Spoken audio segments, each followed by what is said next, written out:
This is my Makita 18 volt hammer drill driver with a 1/2 inch chuck, number XPH10.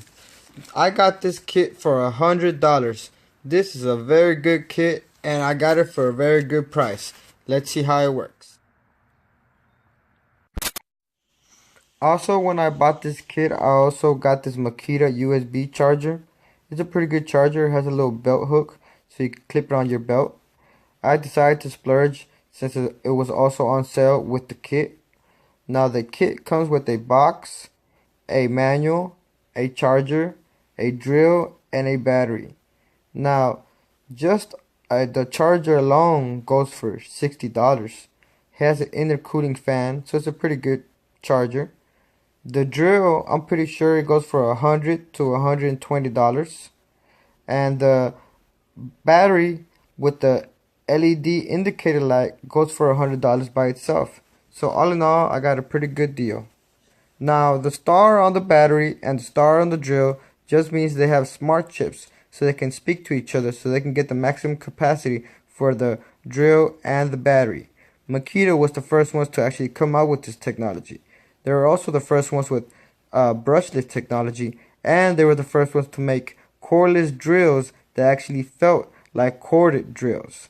Now I already own a rotary hammer drill and a drill, but this drill is good to have whenever you gotta make small little holes. Now the only place that I thought Makita was kinda late is on their batteries. They didn't have those LED indicator light to show you how much power they had. Now they fixed that problem, but it's a little late, but I like it. It's pretty good. Also purchased a light. This light is a LED light. Since I was in the Makita frenzy, I also purchased it at the same time. It's pretty good. You can put it on your workbench and it can illuminate your area.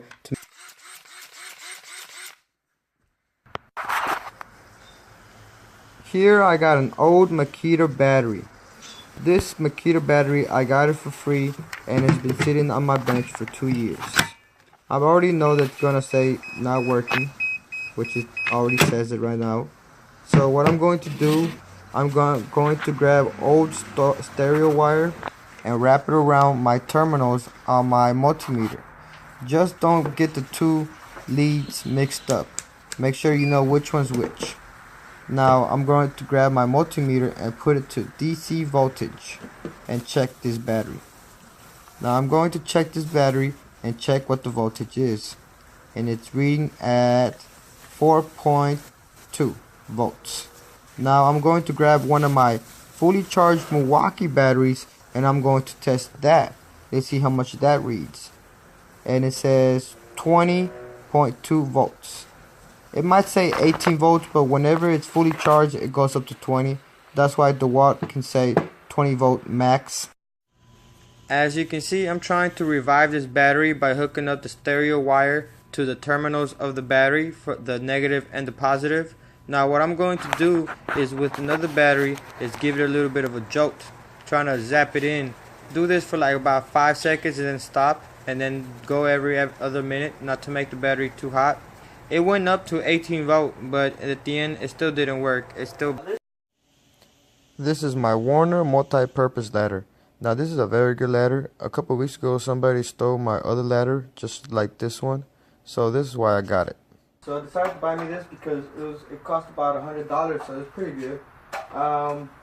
This one weighs 80 pounds. It's sort of like the Little Giant, but DeWalt actually makes one that weighs like 40 pounds, 38 pounds. But of course they cost like $400 to $500. This one costs $200 regular, but I got it for $100, so let's give it a whirl. Also have another type of extension ladder. This extension ladder actually is pretty good because it only weighs 10 pounds, but it only goes up to 14 feet, so you know it's kind of short. And like I said, I used to have another one like this right here, but somebody stole it. Now this one, my friend gave it to me. As you can see, it's kind of broken, but I'll show you how to fix it and for what and only purpose I'm going to use it for. Here I'm cutting a pressure treated 4x4. I'm holding it down with my vise I screwed down my vise to my work cart, as you can see right here. This is a pretty good vise made by Stanley. Also, once I cut this wood, I placed my ladder in between it and put a clamp on it so it won't move. Now here's the way to take off pop rivets from the front. You grab one small little drill bit, then you go to a medium-sized drill bit, and at the end just get your little step drill bit to take it off. Now with these step drill bits, you can go to the store and buy one for $70, and it could be a pretty damn good one for a while. But you can also go to Harbor Freight and spend $10 and get 3. So it just depends on your financial status. You know, if you want to spend money on tools, go ahead, but if you don't, then you can go cheap too. Now, as you can see, I'm trying to take off all this plastic from the middle of the ladder. This way I can screw down the wood and the fiberglass together so it won't come attached. Now, as you can see, I screw it down to the fiberglass, and then I screw down the wood to each other so they won't come apart with some long screws. Now, the easiest way to take out these pop rivets is just to go from the bottom, but if you can't, then you just got to go from the top. I also put Gorilla Tape on the ladder so it won't come apart. I put it on the top, the middle, and at the bottom.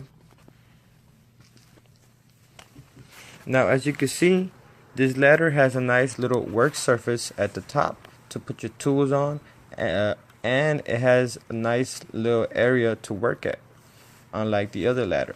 Now, to make ladders OSHA approved, you gotta have these stickers. You can buy these stickers on eBay, but you gotta have these stickers on it to make it OSHA approved. Now, this ladder is not OSHA approved, but I'll probably just leave it at the house or something. Now, this ladder right here, it's a nice ladder, but it doesn't give you stable and functional support, and it has no platform for you to go on. Now, here are the Werner multi-purpose ladder. You just got to push this button on both sides to unlock it, and then bam, it comes right up to an A-frame ladder. Here's the A-frame ladder whenever it's at the A-frame status. Now, the only reason I really like this ladder is because you can do cathedral ceilings and stairwells and change the lights.